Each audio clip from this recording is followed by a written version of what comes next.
Hi, my name is Dingindaba Jonah Buyoya. I'm a Zambian journalist and TV host. I currently work for Diamond TV Zambia, and I am a recipient of the BBC Komla Dumor Award for 2022, among other awards. Your name means looking for stories, so it seems like you were destined to be a journalist based on your name. Did you always want to be a journalist, first of all, and was there ever a time you felt like giving up? I've not always wanted to be a journalist. I think it's something that found me along the way. I always wanted to be a lawyer. So I was introduced to it by one of my cousins who literally dragged me to an audition for news anchoring, which I did. And I grew to love it. I honestly used to think that it never used to make sense to me. I never thought it was like a real job. Is there a story that you've covered that has changed the way you look at the field of journalism? Quite a number, many a few, to be honest. But I think that every story is different from the last. There's this one story, I think, that also changed my perspective of a lot of things when it comes to inclusivity.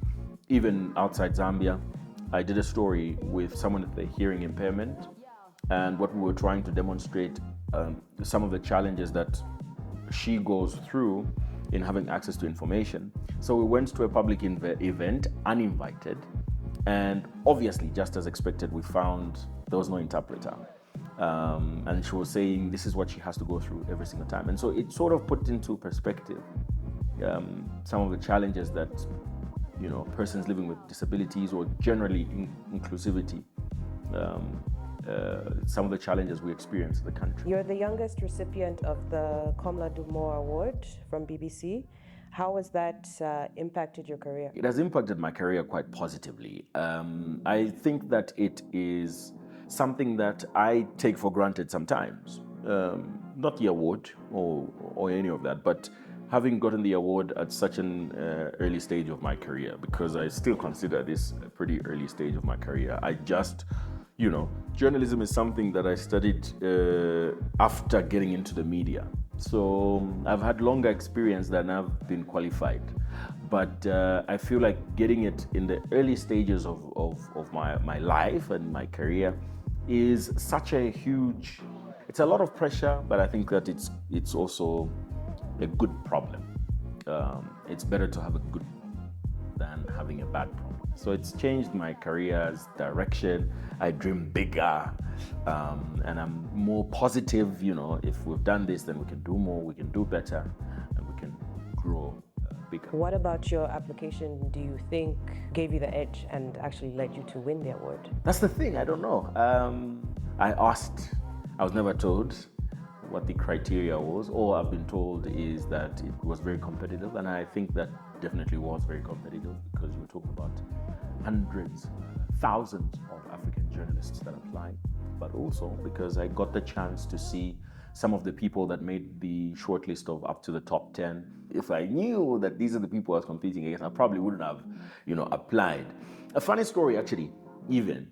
That's why I feel like to this day, I don't know, because when it was time to apply, I'm one of those people. I applied, I submitted my application the day before the deadline because I wasn't gonna do it. I really wasn't gonna do it. I didn't think I was ready last year, but a friend of mine just kept insisting.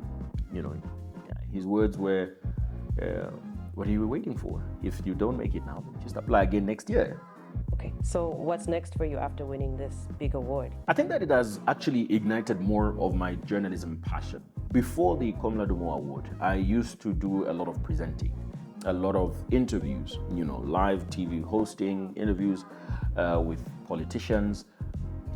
I've sort of veered away from that because I feel like politicians have a platform with or without me. They have a platform of their own now. Even with social media, they get more numbers than they would with an interview with me. So I feel like it has ignited my passion to bring actual stories. That's the next thing. And I think that I can see the difference in the way I'm looking at journalism now. I'm very happy with the direction that my actual journalism is taking, because I feel like it's more impactful. It's talking about real issues, real people. What's one piece of advice that you were given that you would give to somebody now who is in your shoes? Personally, I believe that no one has the handbook, the manual book for navigating through anything, and that includes your work. We are all taught basic principles of what makes your work valid, right? But it's your personal experience, your conviction, your attachment to your work that will actually make that difference. So I would urge you to discover yourself. Now, I say this all the time to some of my team members, my nephew, that it sounds so complicated, but I think that that's why it's worth so much investment into discovering yourself. Because it sounds so ambiguous, then you have to put in so much energy into discovering yourself. And when you actually do, you do things seamlessly. Try to discover yourself. I don't know how it's done, but just try. And when you discover it, you realize that you do things with so much ease. That's a piece of advice I would give. Who are 3 people that you look up to that have influenced you as you chase your dreams? There's a woman called Christiane Amanpour. She's a journalist and she works for CNN. She's got a show, Amanpour. I love her passion for journalism, her commitment, and her professionalism. The other person, and these are people within my career, right? Because I'm inspired by so many people. It could be anybody. My mom. I think that I like how critical my mom's thinking is, even for the most simple things, you know. And I think that there's a lot of other personal experiences that make me motivated to keep working harder. So I'm really inspired by her. Oh my God. 3 is such a small number. I'm going through the list and I'm like, oh, I didn't mention that one and that one. But I'm also quite inspired when it comes to work ethic and commitment by my boss and colleague, Costa, because I think that you will agree that, you know, he is a unique Zambian media personality. I wish I could sneak in one more person. Can I? Robert Marawa, because I think that I like his style of presentation. He's a South African TV host. He used to work for SuperSport. I really like how witty he is, but also how he brings out issues. I mean, it's sports, I know, but there's just a way he carries you along. And looking at how many fans he has, I guess that makes him special. What do you think needs to be done differently to put Zambian journalism on the map? It needs more money. Zambian journalism needs way more money, like millions of dollars. How do you feel about Twitter now under Elon Musk and the direction it's going? I hate it. I hate it so much. One thing at the moment, for example, that I don't know if he recognizes how bad it is this whole Twitter verification thing where people have to pay $5 or whatever it is that we pay. But it's very easy for somebody else to claim to be me. And I don't know how he doesn't see that as a problem. What is a common misconception people have about you? A lot of people think that I'm a very serious, rigid, timid, rude person. I get it. It's because of the kind of shows I do, the line of work I'm in. To the contrary, I'm actually very, I was gonna say funny, but I'm not the funny one. I'm the one who laughs at people's jokes. So a lot of people, you know, I get that a lot, like a lot. And also people think that I'm taller than I am. I am tall-ish, but people usually, when I meet someone the first time and they're like, oh wow, I always thought you were taller. And I don't know why people think that's something you can say, because I'm like, oh, are you saying I'm short or something? But yeah. What's the first thing you do when you get to the office in the morning? It's been different phases of different things. I've had the audiobook phase. I've kind of gone out of that. You know, like when I get to the office, I had like this JBL thing. I would put it there and I would start listening to an audiobook, and then I just thought it was a bit too much to do, because I work in an open office. So it's like saying, guys, look at me. I'm so serious with life. So I stopped doing that. Then I started listening to Yomap's song, literally one song, like every morning it's like the same song. That phase has gone. What do I do now? Lately, because I've gotten like a lot more responsibility on my table, I kind of like to outline what I'm gonna do. I usually arrive a lot earlier than most of my teammates. So I like to outline what I'm gonna be working on and what they're gonna be working on. So that's how I start my day. What are 3 things you would bring with you on a remote desert island? Does the island have electricity? Yeah. No. It doesn't have electricity. I was going to say my phone, my charger, and no, not a book. The book is on the phone. No, the island needs to have electricity. I'm not going to that island if it doesn't have electricity. But I'm overthinking this. I shouldn't be overthinking it. There are a few images of you on the internet that have become memes. Please tell us about those moments. This one. So, okay, so that was, I was filming. There's a show that I've been filming for the European Union. That was just in between links. So I think in that moment I was trying to remember what my lines are.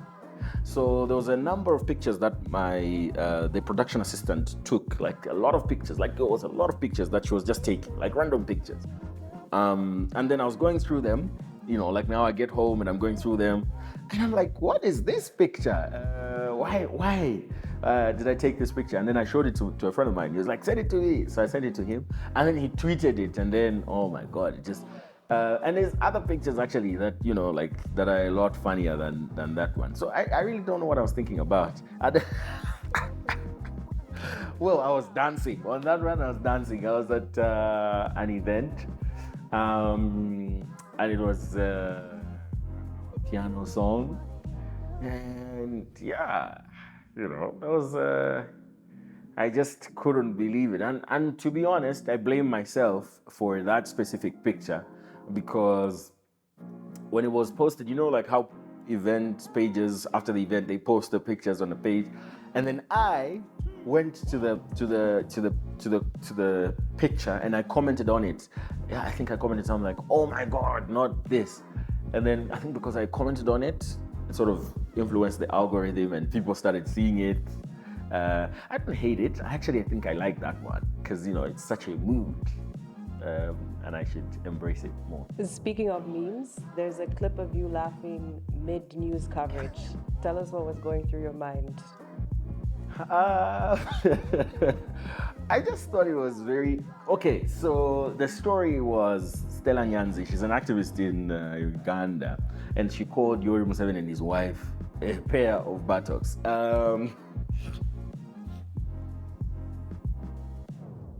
So what was funny about, for me, and I remember, I went through the script, by the way, I did go through the script, and I told the editor, I said, I'm gonna laugh, and we need to get rid of this story. But he said, no, let's go with it. So what was funny for me was that she was referring to one person, and she said that he's a pair of buttocks. Like, I was just thinking to myself, like, why would you say that, So that was what was going through my mind. And I was super worried, after I couldn't hold myself, because I was just starting at Diamond, by the way. It was like, I think a month after I started. So I thought I was going to get into serious trouble. But by the time I was going on a break, everyone was dead laughing at how funny the story was.